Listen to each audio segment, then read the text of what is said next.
దేవుడు మనతో మాట్లాడుతున్నప్పుడు మనం సైలెంట్‌గా ఉండాలి. అంటే వాక్యం చెప్తున్నప్పుడు దేవుడే మనతో మాట్లాడుతున్నాడు.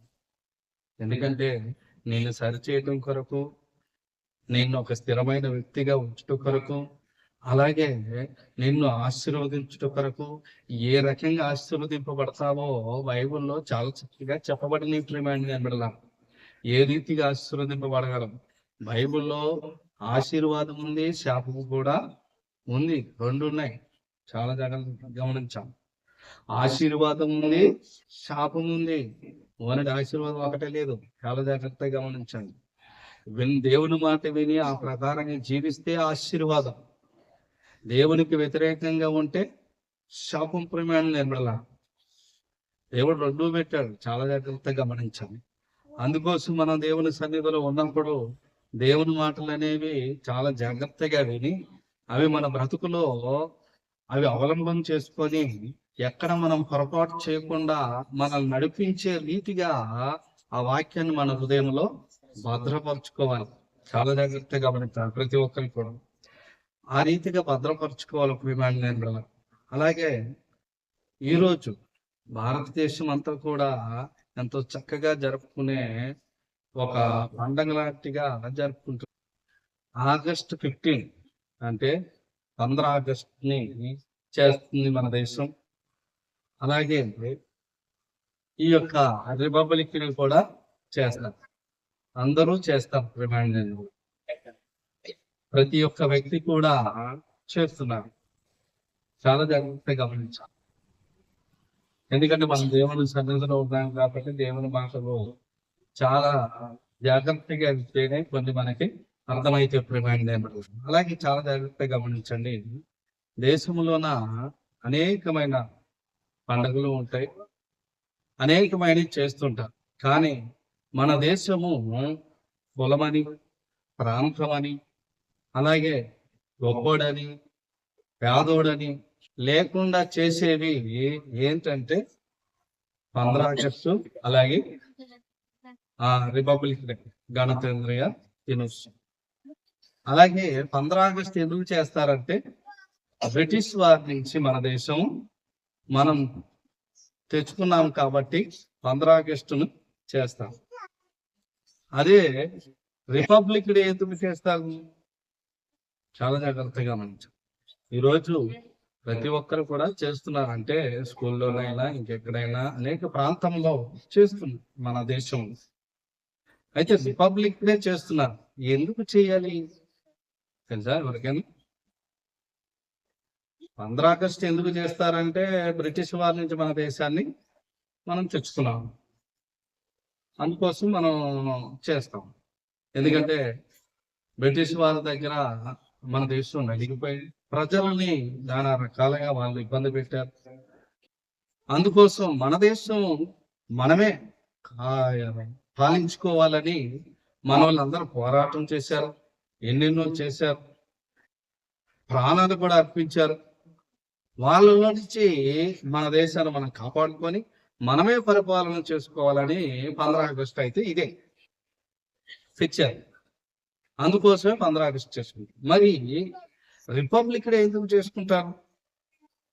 రిపబ్లిక్ డే ఎందుకు చేసుకుంటారంటే మన దేశానికి స్వతంత్రం వచ్చిన తర్వాత 2 సంవత్సరాల తర్వాత రాజ్యాంగం పాస్ అయినందుకు ఈ రిపబ్లిక్ డే చేసుకుంటాం. బాగా అర్థం చేసుకుంటాం.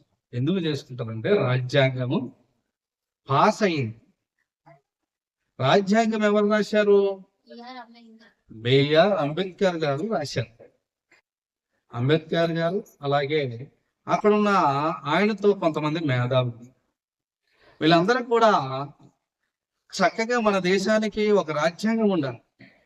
దేశాన్ని అయితే మనం కాపాడుకున్నాము, దేశాన్ని అయితే మనం తెచ్చుకున్నాము, కానీ దేశాన్ని ఏ రీతిగా నడపాలి అనేది ఇప్పుడు చాలా ముఖ్యమైనది.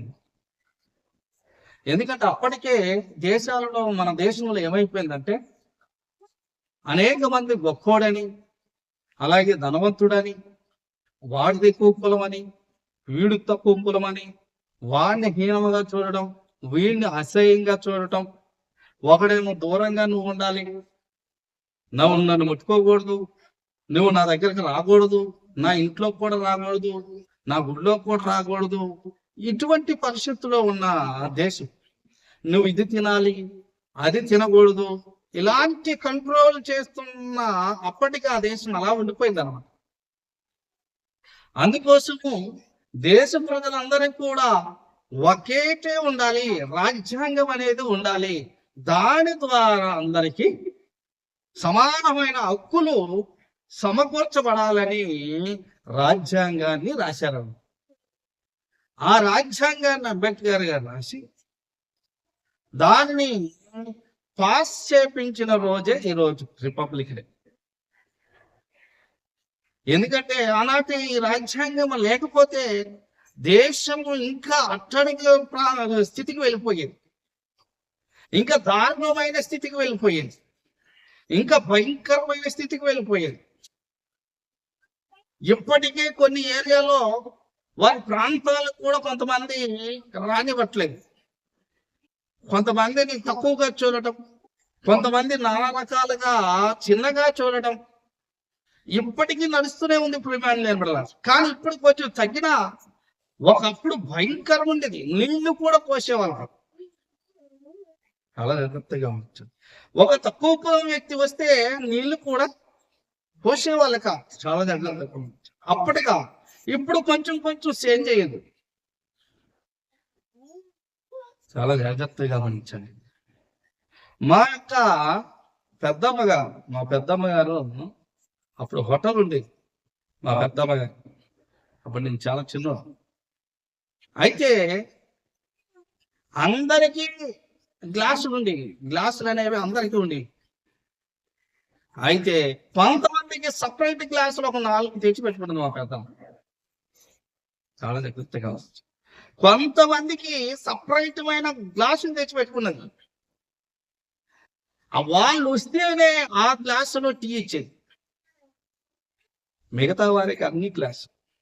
అంటే అంత దారుణంగా చూసేది ఈ లోకం. చాలా జాగ్రత్తగా ఉంచు. ఆ రీతిమైన వ్యత్యాసాలు ఉండకూడదు. భారతదేశం అనగలిగి ఒక గొప్ప దేశం. ఈ దేశంలో అందరికీ సమానమైన హక్కు ఉండాలి, సమానమైన హక్కు ఉండాలి అని రాజ్యాంగాన్ని పాస్ చేశారు. ప్రిమాంగం ఒక నిసనిర్దేశమైనది ఉండాలి అని చెప్పారు. అందుకోసమే అది పాస్ అయిన తర్వాత మన దేశంలో అందరికీ సమానత్వం అనేది వచ్చింది. ఆ సంతోషంతో చేసుకునేదే ఈ యొక్క రిపబ్లిక్. అయితే చాలా జాగ్రత్తగా గమనించండి. ప్రపంచాన్ని అంతటి కూడా బైబిల్ కూడా ఇటువంటి చట్టం ఇచ్చింది. ప్రేమ నేనేమనుకుంటానంటే ప్రపంచం దేశాలన్నీ కూడా కొత్త బైబిల్లో ఉన్న కొత్త నిబంధనాన్ని కాపీ కొట్టే ప్రేమ. చాలా జాగ్రత్తగా గమనించండి. ఉదాహరణకి మన యొక్క రాజ్యాంగంలోన ఎంతమంది భార్యలు ఉండాలని రాశారో తెలుసా? ఎంతమంది భార్యలు ఉండాలని రాశారు? ఒక్కరే భార్య ఉండాలి, ఒక్కటే భార్య ఉండాలి. కొత్త నిబంధనలో బైబిల్ గ్రంథంలో కూడా ఏం చెప్పిందో తెలుసా? ఎంతమంది ఉన్నారని చెప్పింది? ఒక్కరే ఉండాలి భార్య, ఇద్దరు ఉండడానికి లేదు. అలాగే స్త్రీకి ఒకే ఒక్క భర్త ఉండాలి. చాలా జాగ్రత్తగా గమనించండి. అదే రీతిగా వ్యభిచారం చేయకూడదని మన రాజ్యాంగం చెప్పింది. అలాగే ఇతరులను చంపకూడదు అనేది మన రాజ్యాంగం చెప్పింది. అది తప్పు అని చెప్పేది ప్రేమ. అయితే 2000 సంవత్సరాల క్రితమే బైబిల్లో వ్యభిచారం చేయడము తప్పు అని రాయబడింది. అలాగే నరహత్య చేయడము కూడా తప్పు అని రాశారు ప్రేమ. చాలా జాగ్రత్తగా గమనించారు.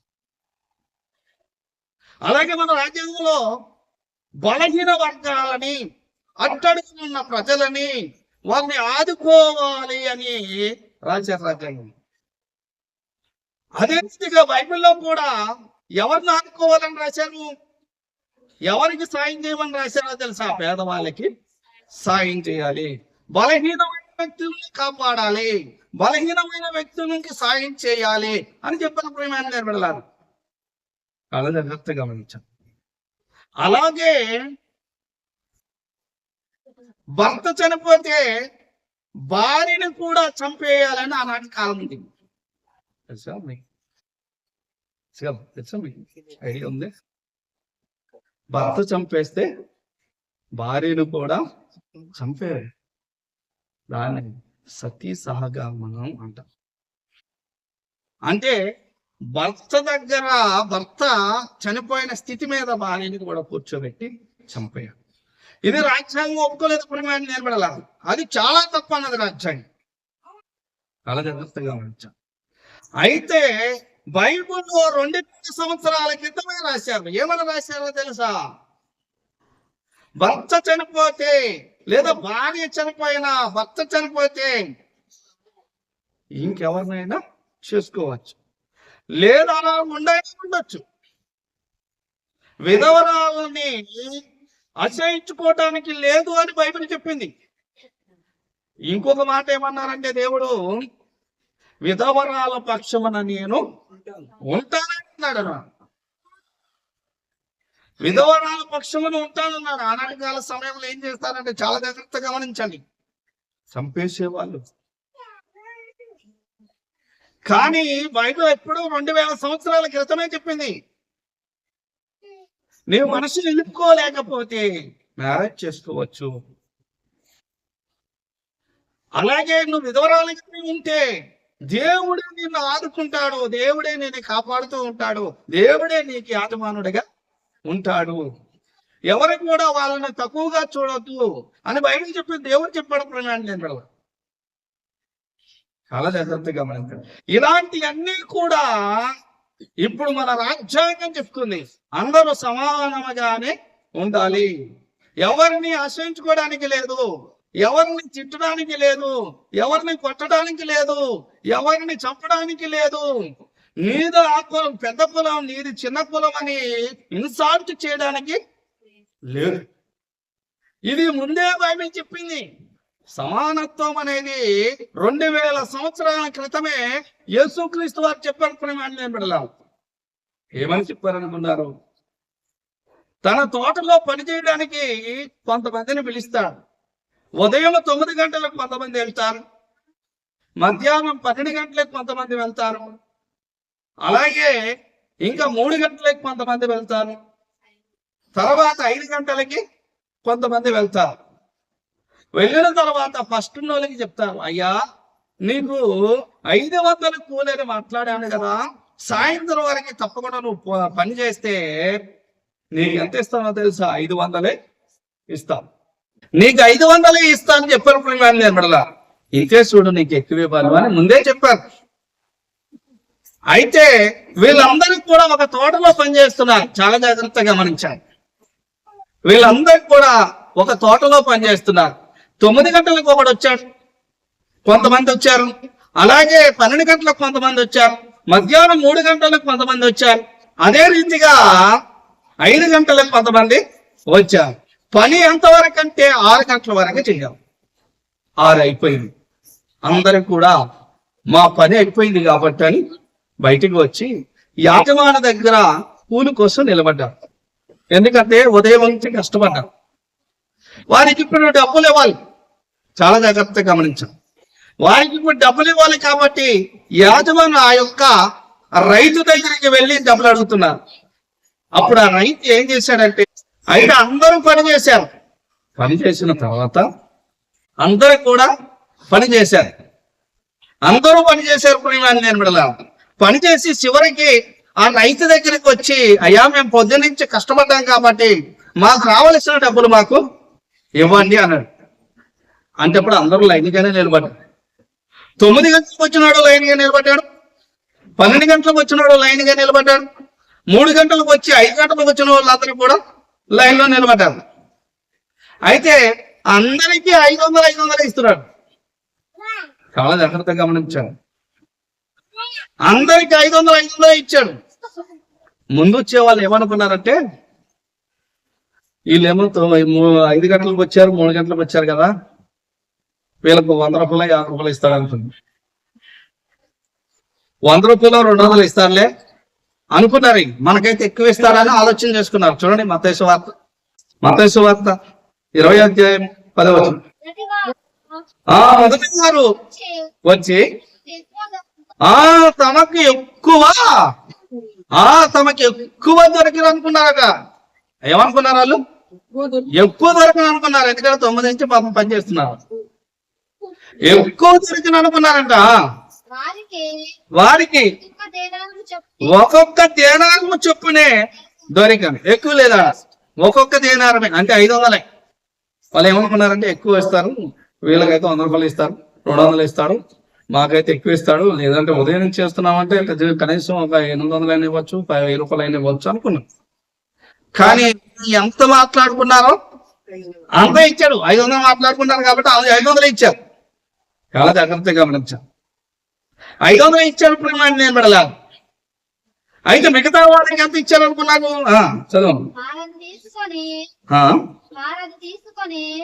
వారిని తీసుకొని చివరి వచ్చిన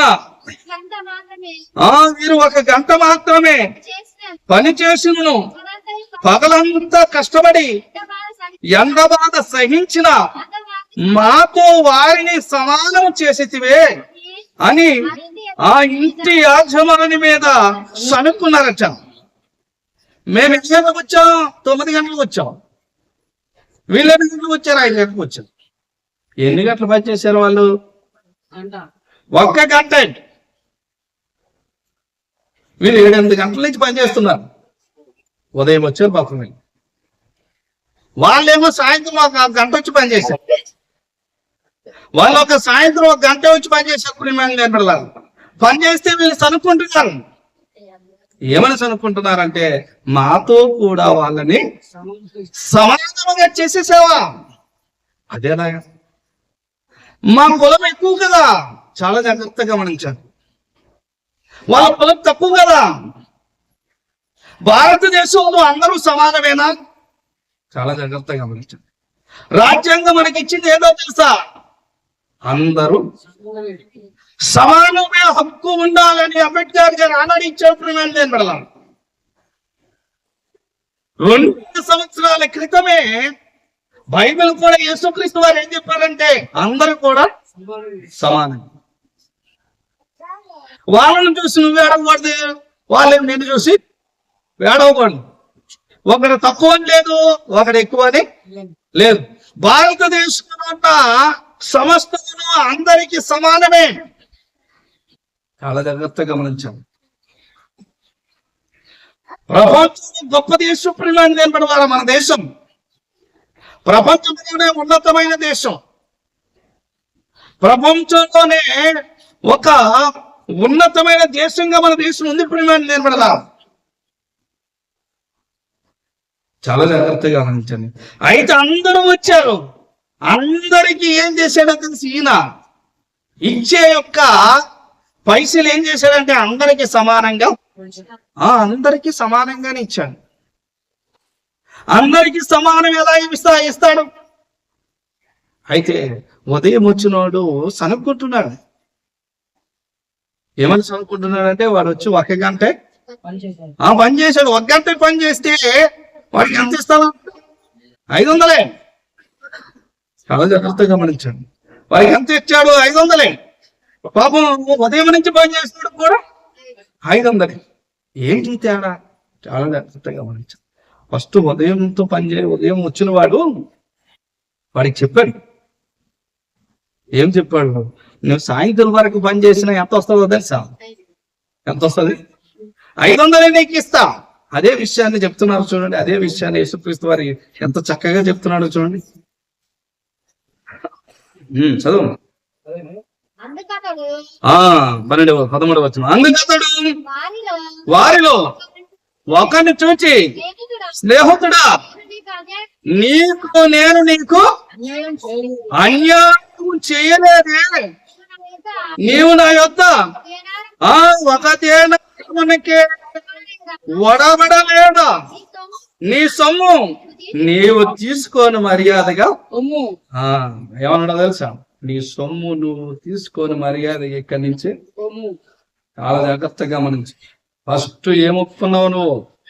నేను 500 ఇస్తాను, 6 గంటల వరకు పని చేయాలంటే ఏమన్నావు నువ్వు? ఖచ్చితంగా 6 గంటల వరకు చేస్తానన్నావు. ఇప్పుడు వాళ్ళను చూసి నీకెందుకు అసూయ? వాళ్ళను చూసి ఎందుకు నువ్వు అసూయపడుతున్నావు? వాళ్ళను చూసి ఎందుకు వాళ్ళని అసూయించుకుంటున్నావు? నేనేం నీకు అన్యాయం చేశానా? ఏమన్నాడు? నేను నీకు ఎంతకి అన్యాయం చేసినట్లా? ఫస్టే మాట్లాడుకున్నారు కదా 500 ఇస్తామని. నీ డబ్బులు ఏదో నువ్వు తీసుకొని పోవాలి, పక్కంటే నీకెందుకు? భారతదేశంలో బ్రతికామంటే మనుషులందరూ ఒకే రకంగా ఉండాలి, సమానత్వంగానే ఉండాలి. ప్రేమ వల్ల ఒకప్పుడు నీళ్లు కూడా ఇచ్చే కాదు, మనుషులు అలా చూసేవాళ్ళు. ఒకసారి అంబేద్కర్ గారు చాలా జాగ్రత్తగా గమనించారు. మన దేశంలో ఉన్న పరిస్థితులను చూసి ఆయనకు అనుభవించాడు. పాపం నీళ్ళు కూడా కొన్ని సందర్భంలో ఇవ్వలేదట. నీవు వేరే కులస్తుడు, నీకు నీవు ఇవ్వమన్నారు. చాలా జాగ్రత్తగా గమనించాడు. అయితే అంబేద్కర్ గారు చదవడానికి వేరే ఇంగ్లాండ్కి వెళ్ళారు, వేరే దేశం వెళ్ళారు. వేరే దేశం వెళ్ళినప్పుడు ఆయనకి దగ్గు వస్తుంది. దగ్గు చాలా జాగ్రత్తగా గమనించాడు. ఒక లైబ్రరీలో చదువుతూ ఉంటాడు. ఆయన చదువుతుండగా దగ్గు వస్తుంది. ప్రేమ దగ్గు వస్తే అందులో ఒక వ్యక్తి, ఆ దేశపు ఒక వ్యక్తి ఏం చేశాడంటే పరిగెత్తుకుని వెళ్ళి వాళ్ళు తాగుతున్న గ్లాసులో నీళ్లు తెచ్చి అంబేద్కర్ గారికి ఇచ్చారు. చాలా జాగ్రత్తగా ఇచ్చారు. ఆయనకి ఇచ్చిన వెంటనే ఆయన ఆశ్చర్యపోయాడు. ప్రేమ అదే నా దగ్గర నా దేశంలో ఇలా ఇస్తారా అని ఆలోచన చేసుకున్నాడు చాలా జాగ్రత్తగా. అందుకోసమే సమానత్వం ఉండాలి. రాజ్యాంగం అందరికీ ఒకే హక్కు ఇవ్వాలి, అందరికీ సమానంగానే చూడాలి. చాలా జాగ్రత్తగా గమనించాలి. అప్పుడు ఆయన అందుకోసమే మన దేశం వచ్చి చాలా పోరాటం చేశారు. ఎంతో పోరాటం చేసి చేసి చేసి స్వతంత్రం వచ్చిన తర్వాత మన దేశాన్ని మనం నడిపించుకోవాలంటే అన్ని ప్రాంతాలన్నీ కూడా ఒకే రకంగా ఉండాలి. ప్రజలందరికీ ఒకే హక్కు అనేది ఉండాలి. ఎవరు నశించుకోవడానికి లేదు, ఎవరు ఎక్కువని లేదు, తక్కువని లేదు. ఈ సమానత్వం అందరికీ ఉండాలి. ఈ దేశంలో ఎవరైతే బ్రతుకుతున్నారో అందరికీ సమానత్వం అనేది ఉండాలని ఆనాడు రాశారు. ప్రేమ బైబిల్ 2 సంవత్సరాల కింద ఇది చెప్పింది యేసుక్రీస్తు వారు. అందరికీ సమానమే. ఏమన్నా చూడండి, చాలా జాగ్రత్తగా గమనించండి. గలతీయులకు రాసిన పత్రిక 3వ అధ్యాయము. మనం అందరం కూడా బాప్తిసం తీసుకున్నాం కాబట్టి బాప్తిసం తీసుకున్న వాళ్ళకి ఏం చెప్తున్నాడో చూడండి. 27వ వచనం కదా, క్రీస్తులోనికి బాప్తిసం పొందిన మీరందరూ ఆ క్రీస్తుని ధరించుకొని ఉంటారు. చూడండి, ఇందులో గ్రీస్ దేశస్థుడని లేదు, దాసుడని స్వాతంత్రుడని లేదు, పురుషుడని స్త్రీ అని లేదు. యేసు క్రీస్తునందు మీరందరూ యాకము సమానముగా ఉన్నారు. యేసుక్రీస్తు వారు ఏమంటున్నారో చూడండి, చాలా జాగ్రత్తగా గమనించండి. చాలా చక్కనైన మాట రాపించారు. ఆనాటి కాల సమయంలో యూదులు ఏమనుకునే వాళ్ళంటే మాలాంటి గొప్ప వాళ్ళకి ఎవడం లేరు అనుకున్నారు. మాలాంటి గొప్ప వాళ్ళు ఎవరు లేరని సమరయులని, కొంతమంది వ్యక్తులని, కొంతమంది వేరే వాళ్ళని ఏ రకంగా చూసేవాళ్ళో తెలుసా? వాళ్ళు చాలా తక్కువ, మాకంటే చాలా తక్కువ అని చూసేవాళ్ళు అనమాట. సమరయులు యూదులు ఎలా చూసేవాళ్ళంటే సమరయులని చాలా తక్కువగా చూసేవాళ్ళు. ప్రేమ ఆఖరికి సమరయ స్త్రీ అంటది కదా, అయ్యా మేమిచ్చే నీళ్ళు నువ్వు తాగుతావా అంటే ఇది ఎప్పుడు జరగలేదు కదా. చాలా జాగ్రత్తగా గమనించారు. అసలు యూదులు మేము ఇచ్చే నీళ్ళు తాగరు, వాళ్ళు మాకు నీళ్ళు ఎవరు, మేము వాళ్ళకి నీళ్ళు లేవు. అంత నిష్ఠగా వాళ్ళు ఉంటున్నారు కదా. ఇప్పుడు నీవు వచ్చి నీళ్ళు అడుగుతున్నావేంటయ్యా అంటే అది సమరయ స్త్రీ. కానీ యేసుక్రీస్తు వారు ఏమంటున్నారో తెలుసా? ఏమంటున్నాడు? చదవమ్మా. ఈ యూదుడని ఇందులో యూదుడని గ్రీసు దేశస్థుడని లేదంటాం. యూదుడని గ్రీస్ దేశస్తుడని లేదు, గొప్పోడని, నీది కులం ఎక్కువ అని నాది కులం తక్కువ అని లేదు. ఇందులో చాలా జాగ్రత్తగా గమనించాలి. నీది ఎక్కువ అని నాది తక్కువ అని లేదు. రాజ్యాంగంలో కూడా అంతే, చాలా జాగ్రత్తగా గమనించాలి. నీది ఎక్కువ అని నాది తక్కువ అని లేదు. నువ్వు ఎవరినైనా తక్కువ అని చెప్పి ఎవరినైనా దూషించావంటే, ఎవరినైనా కొట్టావంటే, ఎవరినైనా చంపావనుకో, ఇమీడియట్లీ ఏం చేస్తారో తెలుసా? నిన్ను వచ్చి వాడిని కులం పేరు మీద అయినా లేదంటే ఏ పేరు మీద దూషించావనుకో, ఎవరినైనా ఏ వ్యక్తినైనా ఇమీడియట్లీ తీసుకుపోతారు నిలబడారు. అది ఎందుకంటే భారతదేశంలో ఒకరిని కించపరిచి మాట్లాడడం అది భయంకరమైన తప్పని బైబిల్ ఏం చెప్తుందో తెలుసా? గ్రీస్ దేశుడని లేదు, యూదుడని లేదు, అందరూ సమానమే. అనుజనులు లేదు, ఇశ్రాయేలుని లేదు, అందరూ సమానమే. చాలా జాగ్రత్తగా గమనించండి. ఒకప్పుడు ఇశ్రాయేలు యూదులు ఏమనుకున్నారో తెలుసా? మేమే గొప్పోళ్ళం అనుకున్నారు. కానీ యేసుక్రీస్తు వారు వచ్చేదంతా తీసేశారు. ప్రియమైన నిలబడారు. మీరు ఒకటే గొప్ప కాదు, అందరూ సమానమే అంటున్నాడు అన్నట్టు. యూదు గ్రీస్ దేశుడని లేదు, దాసుడని స్వాతంత్రుడని లేదు, అందరూ యేసయ్య దగ్గర సమానమే. పరలోకములో అందరూ కూడా సమానమే. ఏం తేడా ఉంటుంది? అందరూ సమానమే. చర్చిలోకి వచ్చిన తర్వాత చర్చిలో అందరూ కూడా సమానమే, ఏం తేడా ఉండదు. చాలా జాగ్రత్తగా గమనించాలి. చర్చిలో అందరికీ సమానమే. సుప్రీమైన నిలబడాల అంటే దాసుడని లేదు. ఎవరైనా మామూలుగా దాసుడు ఎవరైనా వచ్చి కూర్చున్నా, ధనవంతుడు వచ్చి కూర్చున్నా, చర్చిలో అందరు కూడా సమానమే. నేను ధనవంతుడే కదా, నేను కోటీశ్వరునే కదా, నాకు గొప్ప పదవి ఉంది కదా, నాకు మంచి ఉద్యోగం ఉంది కదా, నన్నే చూడాలి, వీళ్ళందరిని బయటికి తోపేయాలనడానికి లేదు. చాలా జాగ్రత్తగా ఉంచాలి. ఇది మన బైబిల్ నేర్పిస్తుంది. ప్రియమైన నిలబడాలి. ఇది 2000 సంవత్సరాల క్రితం యేసుక్రీస్తు వారు చెప్పాం. యూదుడు గ్రీస్ దేశుడని లేదు, యేసయ్య దగ్గర అందరూ సమానమే. దాసుడని లేదు, స్వతంత్రుడని లేదు, గొప్పడని లేదు, ధనవంతుడని లేదు, పేదోడని లేదు, అందరూ కూడా సమానమే. పురుషుడని లేదు, స్త్రీ అని కూడా లేదు. యేసయ్యలో బాప్తిసం తీసుకున్న అందరూ కూడా సమానమే. కానీ లోకం అలా చూడదు స్త్రీని. చాలా జాగ్రత్తగా గమనించండి. స్త్రీని లోకము అలా చూడదు. ఎందుకంటే లోకం ఏం కావాలనుకుంటుంది తెలుసా? పురుషుడే కావాలనుకుంటుంది. చాలా జాగ్రత్తగా గమనించాలి. పురుషుడికి ప్రాధాన్యత వ్యక్తం ఇస్తుంది, స్త్రీకి ఇవ్వదు. ప్రియమైన నిలబడాలి. ఎందుకంటే ఆ నీతిగా ఒకటి అలా రాసేసారు. ప్రియమైన నిలబడాలి భయంకరంగా. అది ఇప్పటికి కూడా అదే కంటిన్యూ జరుగుతుంది.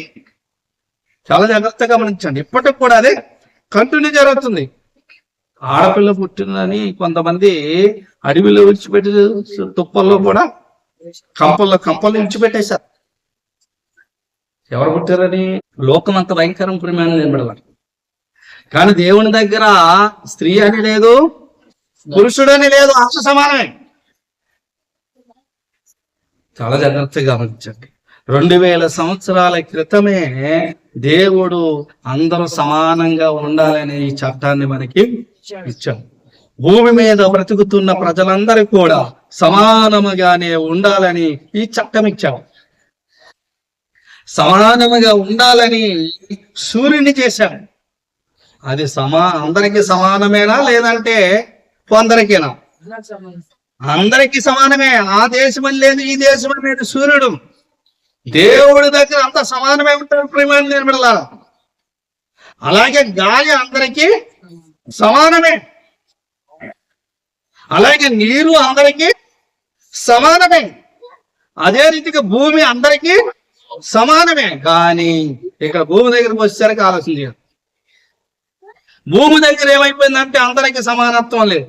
దేవుడు అయితే అందరికీ సమానంగా ఇస్తే ఏం చేశారంటే స్వార్థపరులు, భయంకరమైన క్రూరముఖాలు బయలుదేరి ఒకడికి 1000 ఎకరాలు, ఒకడికి 500 ఎకరాలు, ఒకడికి 100 ఎకరాలు, ఒకడికి 10 ఎకరాలు, ఒకడికి 50 ఎకరాలు, ఇలా అయిపోయింది ప్రేమాన్ని నేను పెడతాను. దేవుడైతే సమానంగానే ఇస్తే మనుషులు ఏం చేశారంటే స్వార్థంగా మార్చేశారు. ఎంత మార్చినా ప్రపంచానికి అన్నిటికీ సమానం మాత్రం ఒకటి ఇచ్చాడు. మీకు తెలుసో చాలా జాగ్రత్తగా గమనించండి. ధనవంతుడికైనా, పదవి కలిగిన వ్యక్తికైనా, పేదోడికైనా, అడుక్కున్నోడికైనా, మధ్యతరగతి వ్యక్తికైనా అందరికి సమానంగా ఏమిచ్చాడో తెలుసా? మరణం ఇచ్చాడు. సమానం ఏమిచ్చాడు? ఇది మార్చడానికి ఎవరికి లేదు. భూమి అయితే 1000 ఎకరాలు తీసుకుంటారు. ఒకసారి కేపాల్ గారు ఏమన్నారంటే, నాకు శంషాబాద్ 1000 ఎకరాలు ఉందన్నారు. ఆయనకే కాదు, చాలా మందికి 500 ఎకరాలు ఉంది, కొంతమందికి 2000 ఎకరాలు ఉన్నాయి. అయితే మన దేశంలో లేనోడు ఉన్నాడు, ఉన్నోడు ఉన్నాడు. దేవుడైతే ఏం చేశాడో తెలుసా? భూమిని అందరికి సమానంగానే ఇచ్చాడు. దేవుళ్ళు తప్పేం లేదు, చాలా జాగ్రత్త. భూమి మీద బతకండి అని పంపించాడు. కానీ మనిషికి మైండ్, ఆలోచన శక్తి అనేది ఫ్రీడమ్ గా ఇచ్చేసాడు. చాలా జాగ్రత్తగా మనిషికి ఆలోచన శక్తి అనేది ఫ్రీడమ్ గా అనమాట. నువ్వు ఎలా అయినా ఆలోచించి. అయితే నీకు ఒక గ్రంథం ఇచ్చాడు, ఈ యొక్క చట్టం ఇచ్చాడు అనమాట. ఈ చట్ట ప్రకారంగా నువ్వు మంచి చేస్తే, నువ్వు మేలు చేస్తే పరలోకం వెళ్తావు, నువ్వు చెడు చేస్తే నరకం వెళ్తావు. దేవునికి స్తోత్రం కలుగును గాక. నువ్వు మేలు చేస్తే పరలోకం వెళ్తావు, చెడు చేస్తే నరకానికి వెళ్ళిపోతావు. ఇది ఒక్కటి మాత్రం చెప్పాడు, చాలా జాగ్రత్తగా గమనించావు. ఇది మాత్రం చెప్పాడు. అంత ఫ్రీడమ్ ఇచ్చి చెప్పప్పుడు నేను పెడలాలి. ఇదిగో జీవ మార్గం ఉంది, మరణ మార్గము కూడా ఉంది. జీవ మార్గం ఉంది, మరణ మార్గం కూడా ఉంది. చాలా జాగ్రత్తగా నీవేం ఎంచుకుంటావో ఎంచుకో, నువ్వే ఎంచుకో. నువ్వు ఏ మార్గంలో నడుస్తావు అంటావో ఆ మార్గంలో నడు అని చెప్పాడు. అయితే చాలా జాగ్రత్తగా భూమి మీద అందరికీ సమానంగానే భూమిని ఇచ్చారు. స్వార్థపరులు దాన్ని మార్చేసి అంతే. చాలా జాగ్రత్తగా 2000 సంవత్సరాల క్రితమే మన యొక్క యేసయ్య ప్రపంచ ప్రజలందరికీ సమానంగానే కృప చూపించాడు. అందరికీ సమానంగానే రక్తమును కార్చాడు. యేసయ్య నమ్మిన ప్రతి వ్యక్తి కూడా ఆ రక్తములో కడగబడి, పరిశుద్ధత మార్చబడి, పరలోకముకి అర్హుడని ఉన్నాడు. ప్రియమైన ఎవరైనా ఆ కులస్తుడని లేదు, ఈ కులస్తుడని లేదు, ఆ దేశస్తుడని లేదు, ఈ దేశస్తుడని లేదు, గొప్పోడని లేదు, పేదవాడని లేదు. అందరికీ సమానమే మన ప్రభు అయినా యేసయ్య రక్తం ప్రియమైన నిలబడాలి. యేసయ్య రక్తము అందరికీ సమానమే. అన్ని దేవుడు సమానంగా ఇచ్చాడు. చాలా జాగ్రత్తగా ఇచ్చి ఆ సమానం ఎందుకు ఇచ్చాడంటే అందరూ ఎంతో సంతోషంగా సమాధానంగా భూమి మీద బ్రతకాలని ఇచ్చారు. ప్రేమాంజులు కొంతమంది కొన్ని మార్గాలను, కొన్ని మతాలను ఏర్పాటు చేసుకొని కొన్ని విధాలుగా దేవుని దూరం చేసేసారు. ప్రేమాంజులు కొంతమంది. అయితే దేవుడు తన కృపతో, తన యొక్క ఆదరణతో మనల్ని ఏర్పాటు చేసుకున్నాడు. ప్రేమాంజులు మనల్ని ఏర్పాటు చేసుకొని ఎంతో చక్కగా ఈ భూమి మీద బ్రతకండి అని మనల్ని పంపాడు. అయితే ఈ బైబిల్లో ఆనాడు అంబేద్కర్ గారు రాసిన రాజ్యాంగంలో కొన్ని ఏమున్నాయో ఈ బైబిల్లో కూడా అన్ని ఉంటాయి. ఇది క్రైస్తవుడిగా మారుతున్న క్రైస్తవులు అందరికీ ఒక చట్టముగా దేవుడు ఇచ్చాడు. ఇందులో ప్రేమ ఉంది, ఇందులో కనికారం ఉంది, ఇందులో దయ ఉంది, ఇందులో మంచితనం ఉంది. ఇలాగ బతకాలని ఆ రోజు రాజ్యాంగం కూడా రాశారు. నిజానికి అది లేకపోతే ఈరోజు దేశం ఏమైపోయేదేమో అని ఆలోచన చేశాం. దేశము ఏ స్థితిలోకి వెళ్ళిపోయేదో ఏమో చెప్పలేదు. కానీ అప్పుడు రాశారు కాబట్టే ఈ రోజు ప్రపంచ దేశాల కంటే మన దేశం గొప్ప దేశంగా పిలువబడుతుంది.